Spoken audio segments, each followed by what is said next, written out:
Today we're going to replace the Canister Purge Solenoid on this GM 3.5 liter engine. You can see I've already got the engine cover removed here, and we can see the Canister Purge Solenoid on the driver's side front corner of the engine. So let me zoom in a little bit closer so we can get a better look at the component we're going to replace here.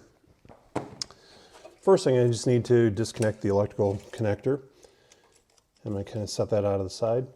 And then we have the line going back to the tank. Now this is connected directly to manifold vacuum on the bottom here, as this is installed directly on the intake manifold. So I just need to take my finger and push in the locking tab here.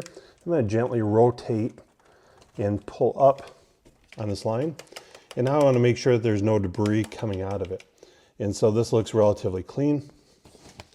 Some cases where the canister gets flooded, we'll see debris in that line, and it travels all the way up to the Canister Purge Solenoid, causing it to stick open.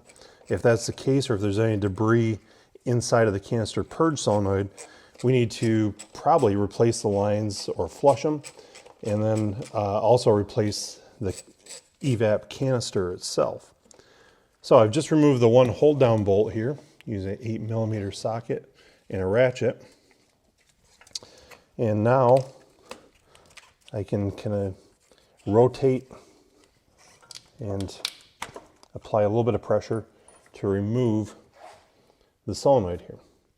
So once I've got that up, I will take my new one.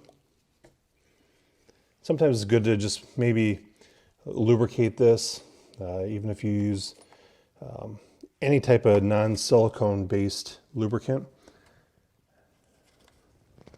And just kind of press that down into place again. I'll take my special hold down bolt. I say special because it's a collared bolt, so it'll go inside that rubber mount. Help alleviate any noise when this purge solenoid is activated.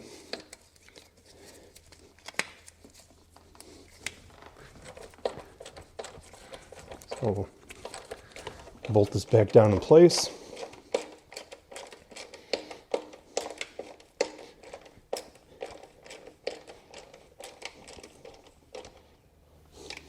Once we've got it tightened up, I'll remove the protective cover, reinstall my line, and now I can reconnect the electrical connector, and the job is almost done.